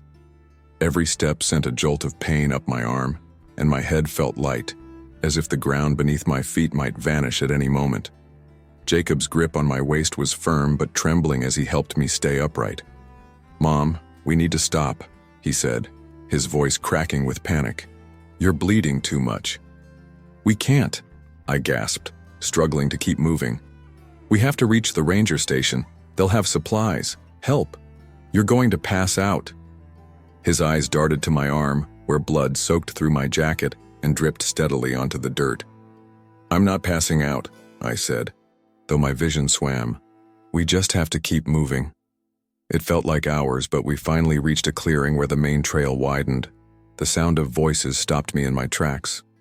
Relief surged through me as a group of hikers appeared around the bend. There were 3 of them, all in their early 20s, with backpacks and walking sticks. They froze when they saw us. "Oh my God," one of them, a young woman with a bright orange jacket, said. "Are you okay?" "Bear," Jacob blurted, his voice cracking. "It attacked her. She's hurt." The woman's eyes widened, and she immediately reached into her pack. "I've got a first aid kit," she said, kneeling beside me. "No time," I said, shaking my head. "Ranger station.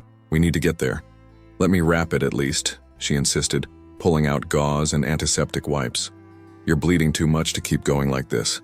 "Do it," Jacob said, his tone bordering on a shout. "She's going to die if we don't stop the bleeding." I didn't argue. My knees buckled, and I sank to the ground as she worked quickly, cleaning the gashes on my arm and wrapping them tightly in gauze. The antiseptic stung like fire, and I bit down on my lip to keep from crying out. "Looks like it got you pretty bad," the woman said, her voice shaking. "But you're lucky. If it had gone deeper—" "I know," I interrupted, not wanting to hear the worst-case scenario. The second hiker, a tall man with a baseball cap, offered to carry me, but I shook my head. "Just help us get to the station," I said, gritting my teeth. "I can walk." "Are you sure?" he asked. Doubtful. "Yes," I said firmly. "Let's go." The ranger station came into view just as the sun began to dip below the horizon. The sight of the small, weathered building was the most beautiful thing I'd ever seen. My legs gave out, and the hikers had to help me the last few steps. Jacob bolted ahead, bursting through the door. "We need help," he shouted. "My mom, she got attacked by a bear." A ranger appeared almost instantly, his face grim but calm. He was an older man, with a weathered face and a steady presence that immediately reassured me. He stepped outside and took one look at me before motioning for someone inside. "Get the med kit," he called, "and radio for an ambulance." Inside the station, the ranger helped me into a chair while another ranger brought over more supplies. They worked quickly and methodically, cutting away the blood-soaked gauze and replacing it with clean bandages. I winced as they applied pressure to the wound. "You're lucky," the ranger said, echoing the hiker's words. "Looks like it didn't hit any arteries or tendons." "Lucky," I muttered, leaning back in the chair. My head was spinning, but I forced myself to stay conscious. "It doesn't feel lucky." Jacob hovered beside me, his face pale and tear-streaked. He hadn't let go of my hand since we'd sat down. "Is she going to be okay?" he asked, his voice trembling. "She'll be fine," the ranger assured him. "But she's going to need stitches, maybe more." I squeezed Jacob's hand, trying to reassure him. "I'm okay," I said, though my voice was weak. "You were brave out there. You know that?" He didn't answer, just squeezed my hand back. Once I was stabilized, the rangers began asking questions. I recounted the attack as best I could, though the details came out in a jumbled mess. "It came out of nowhere," I said, my voice shaky. "Went for the cooler first. When I tried to scare it off, it attacked." "Was the cooler locked?" the ranger asked, his tone professional but firm. "No," I admitted, guilt tightening in my chest. "I didn't think it would be an issue." "It's a common mistake," he said, his face softening. "But unsecured food is one of the main reasons we have incidents like this." "What's going to happen to the bear?" Jacob asked, his voice small. The ranger hesitated. "We'll file a report and monitor the area," he said carefully. "If it becomes a repeat offender, if it keeps seeking out human food, we may have to take action." "Take action?" Jacob asked, his eyes narrowing. "You mean kill it?" "Jacob," I said gently. But the ranger nodded. "We don't like doing it," he said. "But a food-conditioned bear is dangerous not just to people but to itself. Once a bear associates humans with food, it's only a matter of time before something worse happens." Jacob didn't respond. He just stared at the floor, his fists clenched. The ambulance arrived shortly after, and the paramedics loaded me onto a stretcher. Jacob climbed into the back with me, refusing to leave my side. The ride to the clinic was quiet, save for the hum of the engine and the occasional murmur from the paramedics. At the clinic, a doctor examined my arm, confirming what the rangers had said. The wounds were deep but not life-threatening. I received several stitches and a tetanus shot, and the doctor warned me about the risk of infection. "You're lucky it didn't go for your head or neck," she said as she worked. "Bear attacks can be a lot worse." "Yeah," I said, my voice hollow. "I've been hearing that a lot." By the time we returned to the ranger station to collect our car, night had fallen. The hikers who had helped us were gone, and the station was quiet except for the low murmur of the radio. The ranger who had helped us earlier handed me a clipboard. "This is the official report," he said. "Fill it out when you're ready." I took the pen, my hand trembling slightly as I began to write. The words felt surreal, like I was recounting something that had happened to someone else. A bear attacked us. It went for the cooler. I tried to stop it. It clawed my arm. My son distracted it. When I finished, I handed the clipboard back. The ranger nodded, flipping through the pages. "We'll keep an eye on the area," he said, "and thank you for reporting it. It helps us keep the park safe for everyone." I nodded, though his words felt hollow. The bear was still out there, and I couldn't shake the feeling that it would always be out there, a shadow lingering at the edge of my memory. As we drove away, Jacob stared out the window, his face reflected in the glass. "Mom," he said after a long silence, "are we ever going camping again?" I hesitated, my mind flashing back to the bear's eyes, its claws, the raw power of its attack. "I don't know," I said honestly, "but if we do, we're bringing bear spray." He didn't laugh. Neither did I. The wilderness had shown us its teeth, and we weren't sure if we'd ever be ready to face it again. The antiseptic sting hit me like fire as the doctor dabbed at the gashes on my arm, her gloved hands moving with practiced efficiency.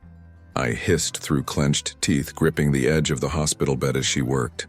"Sorry," she said, glancing at me briefly. "I know it hurts, but I have to clean these thoroughly. Bear claws carry all kinds of bacteria." "It's fine," I said through gritted teeth. "Just do what you have to." Jacob sat in a chair by the wall, his face pale and his leg bouncing nervously. He'd been quiet since we arrived, the adrenaline crash hitting him just as hard as me, if not harder. I wanted to comfort him, to tell him it was over and we were safe, but the words felt empty. The bear might have left, but its shadow loomed large in both our minds. The doctor finished cleaning the wounds and began preparing the stitches. "You're lucky," she said, repeating what I'd heard several times already that day. "These are deep, but they didn't hit any major arteries or tendons. You'll have some scarring, but you should regain full use of your arm." "Great," I muttered, wincing as she pushed the first needle through my skin. "I'll add it to my list of souvenirs." She didn't laugh, but her tone softened. "I know this is scary, but it could have been much worse. Bear attacks usually are." I didn't respond. My mind was stuck on the moment the bear had lunged, its claws tearing through my jacket like tissue paper. The pain had been immediate and searing, but the fear, that had been even worse. Jacob finally broke the silence. "How long until she's better?" he asked, his voice small. The doctor glanced over her shoulder. "She'll need to keep the wounds clean and avoid heavy lifting for a while. The stitches should dissolve on their own in about 10 days. After that, it's just a matter of letting the skin heal." Jacob nodded, his brow furrowing. "What about infection? You said bears have bacteria." "We've given her a tetanus shot and antibiotics to prevent that," the doctor replied. "As long as she follows the care instructions, she should be fine." "Should be," Jacob muttered, his tone bitter. "That's reassuring." "Jacob," I said softly, but he wouldn't look at me. He stared at the floor, his hands clenched into fists. The doctor finished stitching me up and stepped back, peeling off her gloves. "I'll send the nurse in with a care kit," she said. "Take it easy for the next few weeks." "Okay? And if you notice any signs of infection, redness, swelling, fever, come back immediately." I nodded, murmuring a quiet, "Thank you." She gave a small smile and left the room, leaving Jacob and me alone. "Jacob," I said, turning to him. "Come here." He hesitated, then stood and crossed the room, his movements stiff and reluctant. I reached out with my uninjured hand, and after a moment's pause, he let me pull him into a hug. "I'm okay," I said, my voice trembling. "We're okay." "You almost died," he said, his words muffled against my shoulder. "That bear almost killed you." "But it didn't," I said firmly, pulling back to look him in the eye. "You were brave out there, Jacob. You threw that rock and distracted it. You saved me." He shook his head, tears welling in his eyes. "I froze, Mom. I was so scared I couldn't even move." "That's normal," I said gently. "Anyone would have been scared. But you still acted when it mattered. You didn't let fear stop you, and that's what counts." He nodded slowly, though his expression remained haunted. "I keep seeing it," he said. "The bear. The way it looked at us. I don't think I'll ever forget it." "Me neither," I admitted, my voice barely above a whisper. A nurse came in a few minutes later with a care kit and a prescription for antibiotics. She explained how to change the bandages and warned me to avoid getting the stitches wet. Jacob listened intently, his focus on the nurse as if he were memorizing every word. I was grateful for that. My own attention was scattered, my mind drifting back to the clearing. The bear's claws, the feel of blood soaking through my jacket. "Do you have someone who can help you at home?" the nurse asked. I hesitated, glancing at Jacob. "It's just us," I said. "But we'll manage." The nurse gave a sympathetic smile. "If you need help, don't hesitate to call. There are resources available." "Thank you," I said, though I doubted I'd use them. I wasn't the kind of person who liked asking for help. We left the clinic just as the sky was deepening into twilight. The air was cool and crisp, carrying the faint scent of pine. Jacob walked close to me, his hand hovering near my arm as if ready to catch me if I stumbled. "Do you want to stay at a hotel tonight?" I asked as we approached the car. "We don't have to drive back right away." He shook his head. "I just want to go home." "Me too," I said softly. The drive was quiet. Jacob stared out the window, his face reflected in the glass. I kept one hand on the wheel, the other resting in my lap, cradled in its sling. The painkillers were starting to dull the worst of the ache, but the memory of the bear's attack was as sharp as ever. "Mom," Jacob said after a long silence, his voice tentative, "do you think they'll kill it?" "The bear?" I tightened my grip on the wheel. "I don't know," I said honestly. "The rangers said they'll monitor it. If it keeps coming back for human food." He didn't say anything, but I could see the conflict in his expression. I understood it. The bear wasn't evil. It was just a wild animal following its instincts. But that didn't make it any less dangerous. When we finally reached home, the exhaustion hit me like a wave. I collapsed onto the couch, Jacob beside me. For the first time all day, I let myself relax, the tension draining from my body. "Do you think we'll ever go back?" Jacob asked, his voice quiet. "To the park?" I asked. He nodded. "I don't know," I admitted. "Maybe, but not anytime soon." He didn't respond, just leaned his head against my shoulder.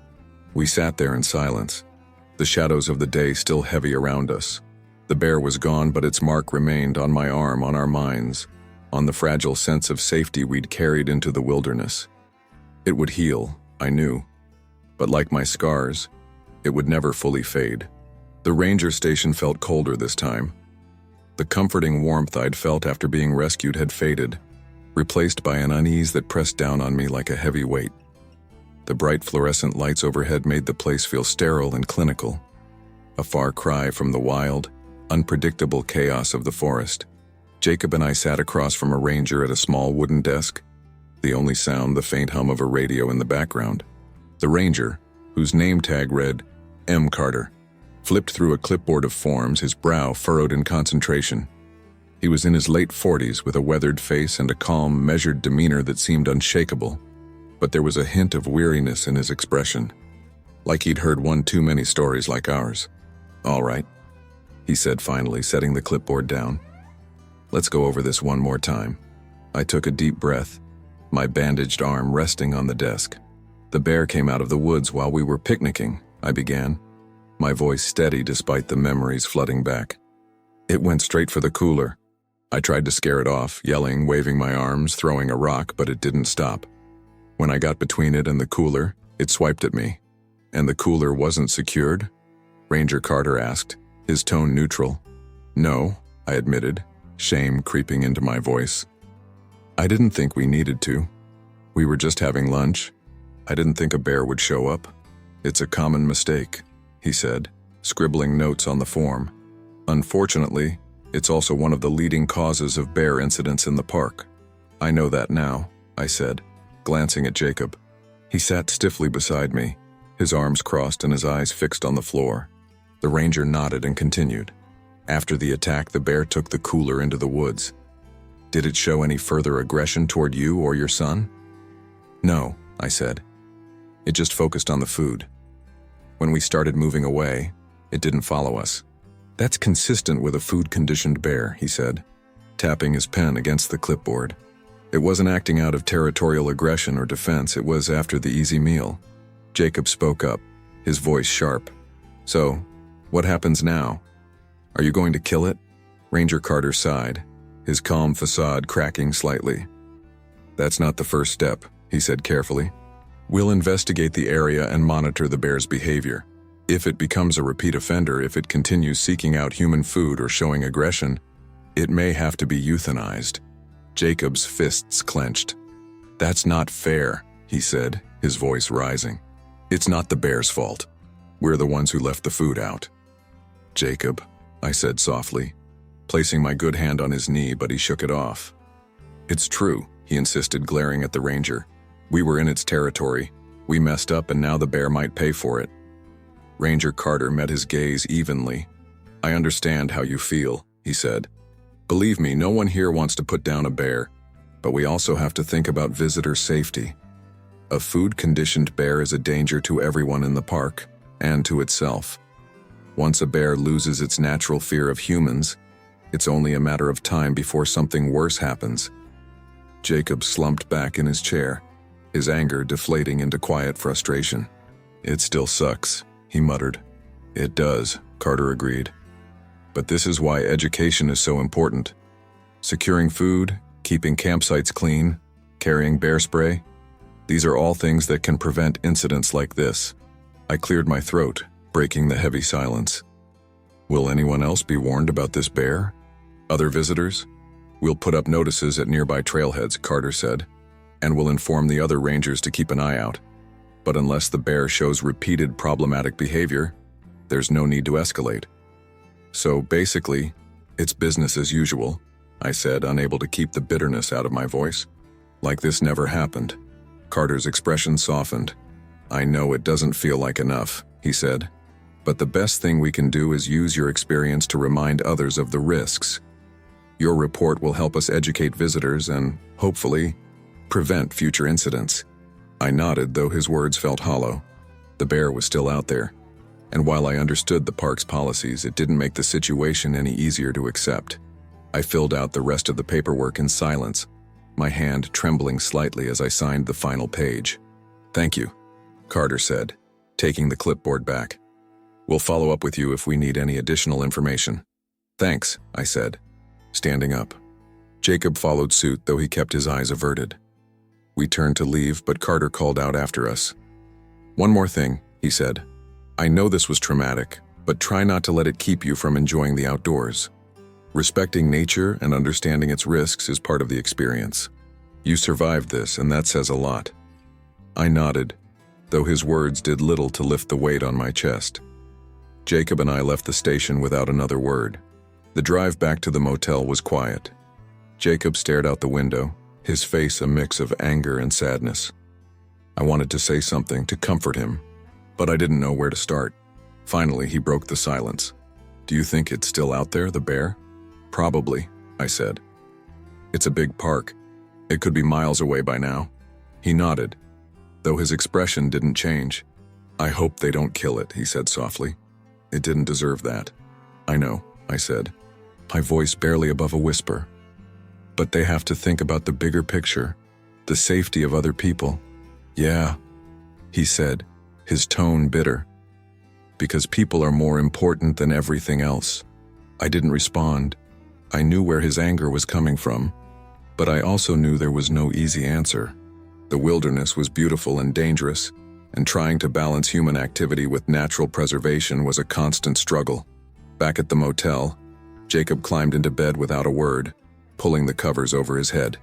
I sat on the edge of my own bed, staring at the bandages on my arm. The ranger's words echoed in my mind. "You survived this, and that says a lot." I didn't feel like a survivor. I felt like a fool who had put herself and her son in danger because of a careless mistake. The scars on my arm would heal, but the weight of that mistake would linger far longer. As I lay down, the image of the bear's eyes flashed through my mind. Dark, watchful, and filled with a primal intensity I couldn't forget. I knew it was just following its instincts, but that didn't make the memory any less haunting. Jacob's muffled voice broke the silence. "Mom? Yeah? Do you think the bear remembers us?" I hesitated, unsure how to answer. "I don't know," I said finally. "Maybe." He was quiet for a long time before he spoke again. "I don't think I'll ever forget it." "Me neither," I said softly. And I knew we wouldn't. The drive back to Salt Lake City was subdued, the once vibrant anticipation of a day in the wilderness replaced by a heavy, uneasy silence. The Tetons, now distant shadows in the rearview mirror, loomed in my mind like a specter. Jacob sat in the passenger seat, arms crossed, his gaze locked on the horizon. He hadn't spoken much since we left the ranger station, and I wasn't sure if it was exhaustion or something deeper keeping him quiet. The rhythmic hum of the tires on the highway was the only sound for miles. I flexed my fingers on the steering wheel, careful of the bandages on my arm. Every bump in the road sent a dull ache through the stitches, a reminder of how close we'd come to disaster. "Do you want to stop for food?" I asked, breaking the silence. "There's a diner up ahead." Jacob shook his head without looking at me. "Not hungry." You need to eat something, I said gently. It's been a long day. I said I'm not hungry, he snapped, his voice sharper than I expected. I bit back a reply, letting the silence settle between us again. I didn't have the energy to argue, and I knew pushing him wouldn't help. He was processing, just like I was. By the time we pulled into the driveway, the sky was dark and the porch light cast a soft glow over the familiar outline of our house. I killed the engine and sat for a moment, staring at the front door. Home sweet home, I said, trying to inject some levity into my tone. It fell flat. Jacob unbuckled his seatbelt and climbed out without a word. I followed, grabbing the small overnight bag from the back seat and wincing as my arm protested the movement. Inside, the house felt too quiet. The faint hum of the refrigerator was the only sound, and the air carried that slightly stale scent of a place left empty for a day or two. Jacob headed straight for his room, shutting the door behind him without a glance in my direction. Okay then, I muttered, setting the bag down and sinking onto the couch. The cushions felt impossibly soft after the hardness of the forest floor and the plastic chairs at the clinic. I let out a long breath, the weight of the day pressing down on me like a stone. An hour passed.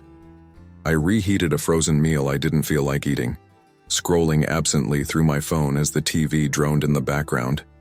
My arm throbbed with a dull, relentless ache, and my head felt foggy from the painkillers. Finally, I knocked softly on Jacob's door. "Hey," I said. "You doing okay?" There was a long pause before he answered. "Yeah. Can I come in?" Another pause. Then, "Sure." I pushed the door open and found him sitting on the edge of his bed, his sketchpad balanced on his knees. The lines on the page were jagged and messy, a far cry from the careful drawings he usually made. "Can I see?" I asked, gesturing to the sketchpad. He hesitated, then handed it over. The drawing was of a bear, its eyes dark and menacing, its claws outstretched. It was raw and unsettling, a mirror of the fear we'd both felt. "This is good," I said honestly, handing it back. "You're really talented, you know." "It's not good," he said, his voice tight. "It's just what I see every time I close my eyes." I sat down beside him, careful to keep some space between us. "It's normal to feel like that," I said. "What we went through, it was terrifying. It's going to take time to process." He shook his head. "I don't want to feel like this. I don't want to keep seeing it." "I know," I said softly, "but it'll get easier. You're stronger than you think." He didn't respond, and we sat in silence for a while. I could feel the tension in his posture, the way his hands gripped the edges of the sketchpad like it was the only thing keeping him grounded. "Do you think I did the right thing?" he asked suddenly, his voice small. "What do you mean?" "Throwing the rock," he said, "distracting the bear. What if I made it worse?" "You didn't make it worse," I said firmly. "You gave me a chance to get away. You did exactly what you needed to do." "But I froze before that," he said, his voice cracking. "I didn't know what to do, I just stood there." "That's normal," I said, placing a hand on his knee. "Jacob, you were scared. Anyone would have been. But when it mattered, you acted. You were brave." He looked at me, his eyes filled with doubt. "It didn't feel brave." "Bravery doesn't always feel like it," I said. "It's not about being fearless, it's about doing what you need to do even when you're scared." He nodded slowly, though I wasn't sure if he believed me. "Are you going to tell anyone else about what happened?" "I don't know," I admitted. "I already filed the report, I guess that's enough." "But what about, like, the news?" he asked. "Shouldn't people know?" I thought about it for a moment, then shook my head. "I don't think that's the right way to go. This wasn't a freak attack. It was a reminder that we have to respect nature. The park will handle it, and we'll move forward." "That's it?" he said, frowning. "We just move on? That's all we can do," I said gently. "But moving on doesn't mean forgetting. We'll carry this with us, but we can learn from it too." He didn't say anything, but I could see the gears turning in his mind. After a moment, he set the sketchpad aside and leaned back against the wall. "I guess I'll try to sleep," he said finally. "Good idea," I said, standing up. "If you need anything, I'm right here." "Okay," he said, and for the first time all day, his voice held a hint of softness. I left his room and returned to the couch, sinking into the cushions with a sigh. The house was quiet again, but this time it didn't feel quite so heavy. Jacob and I were home, safe, and together. The scars, both physical and emotional, would take time to heal, but I knew we'd get there. As I closed my eyes, the image of the bear flickered in my mind. Its dark eyes, its powerful presence. But this time, I let the memory pass without holding on to it. The wilderness had shown us its teeth, but it had also let us go. That, I decided, was something to be grateful for. Weeks later, I found myself driving back toward Grand Teton National Park. The decision hadn't been an easy one. The scars on my arm were still fresh, both in their physical reality and in my memory. But something about the wilderness kept calling me back, a mix of unfinished business and a desire to reclaim the peace the attack had stolen. Jacob hadn't wanted to come. "I don't get why you'd go back there," he'd said, his voice heavy with frustration. "Isn't one close call enough?" "It's not about going back to the same spot," I'd explained, though I wasn't sure if I believed it myself. "I just need to face it, to remind myself why I loved being out there in the first place." "Whatever," he'd muttered before retreating to his room. I didn't push him. He needed time, and so did I. The park looked the same as it had before, which was both comforting and unsettling. The towering peaks of the Tetons still loomed above, timeless and unchanging.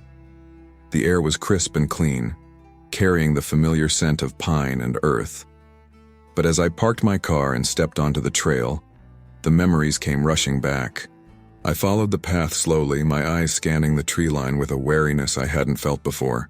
Every rustle of leaves, every crack of a branch sent a jolt of adrenaline through me. My hand hovered near the canister of bear spray strapped to my belt, a precaution I hadn't taken on my last visit. I wasn't going to make that mistake again. The trail led me to a clearing not far from where the attack had occurred. It wasn't the exact spot, but it was close enough to feel the weight of what had happened. I stopped and took a deep breath, trying to steady the racing of my heart. "Okay, Anna," I murmured to myself. "You're here. You're safe. Just breathe." The silence was heavy, broken only by the occasional chirp of a bird or the distant rustle of wind through the trees. I sat down on a flat rock, letting the cool stone ground me. I could feel the scars on my arm pulling slightly as I moved, a reminder of how close I'd come to losing more than just my peace of mind. A few minutes later, a ranger appeared on the trail. He was younger than Carter, with a friendly face and an easy stride. He nodded in greeting as he approached. "Afternoon," he said. "Enjoying the view?" "Trying to," I replied, offering a small smile. "Just needed to process some things." He tilted his head, studying me for a moment. "You're the woman from the bear incident, aren't you?" "Yeah," I said, surprised he recognized me. "That's me." He nodded, his expression sympathetic. "I read the report. You handled yourself well. Most people wouldn't have kept their cool like you did." "I didn't feel very cool," I admitted. "It was pure adrenaline. And my son, he was the real hero." The ranger smiled. "Kids surprise us sometimes, don't they?" "Yeah," I said softly, thinking of Jacob. "They do." We chatted for a few more minutes, and he updated me on the bear. "We've had a few sightings," he said, his tone cautious. "It hasn't caused any more trouble, but we're keeping an eye on it. So far, it seems to be avoiding people." "That's good," I said, though a part of me felt conflicted. I was relieved the bear hadn't been euthanized, but the thought of it still roaming the forest filled me with unease. The ranger nodded. "It's a balancing act, managing the wildlife and visitor safety. We do what we can, but nature's unpredictable." "Tell me about it," I said with a faint laugh. He smiled and tipped his hat before continuing down the trail. I watched him go, his figure disappearing into the trees, and for a moment, I envied his calm. He lived in this world every day, navigating the wild and its dangers with a confidence I wasn't sure I'd ever have again. I stayed in the clearing for a while longer, letting the quiet settle around me. I thought about the bear, not as a monster but as a creature simply trying to survive. It wasn't evil or malicious. It was just wild, and we'd crossed paths at the wrong time. The scars on my arm were a reminder of that lesson, one I'd carry for the rest of my life. Before I left, I reached into my bag and pulled out Jacob's sketch pad. He hadn't touched it since the attack, leaving it on his desk as if the very sight of it brought back memories he wasn't ready to face. I flipped to the drawing he'd made, the bear, fierce and raw, and set it on the rock beside me. "You're still part of this place," I murmured, addressing the bear in my mind. "And so am I." The walk back to the car was easier. The tension in my shoulders eased with every step, and by the time I reached the parking lot, I felt lighter, as if a weight I hadn't realized I was carrying had finally lifted. The bear was still out there somewhere in the vast expanse of the park, but I no longer felt haunted by it. It was part of the wilderness, and the wilderness was part of me. When I got home, Jacob was in the living room, sprawled on the couch with his phone. He glanced up as I walked in. "You went, didn't you?" he asked, though it wasn't really a question. "I did," I said, setting my bag down. "It helped. A little." He didn't say anything for a moment, then set his phone aside. "Did you see it? The bear?" "No," I said. "But I thought about it a lot. And about us." "Us?" he asked, frowning. "Yeah," I said, sitting beside him. "How we handled it, how we survived. It wasn't just me out there. You were part of that too. And you were brave." He looked away, but I saw the faintest hint of a smile tug at his lips. "I still don't think I want to go back," he said. "That's okay," I said. "We don't have to. But I think we should keep doing the things we love. We just need to be more careful next time." "Yeah," he said, nodding. "Maybe." Later that night, I found him at the kitchen table, his sketch pad open in front of him. He wasn't drawing a bear this time. Instead, he was sketching the mountains, their jagged peaks softened by clouds. "Looks good," I said, leaning over his shoulder. "Thanks," he said, his pencil moving steadily. I figured I might as well try again. I smiled, the ache in my arm momentarily forgotten. The wilderness had left its mark on us, but it hadn't taken everything. We were still here, still moving forward, one step at a time.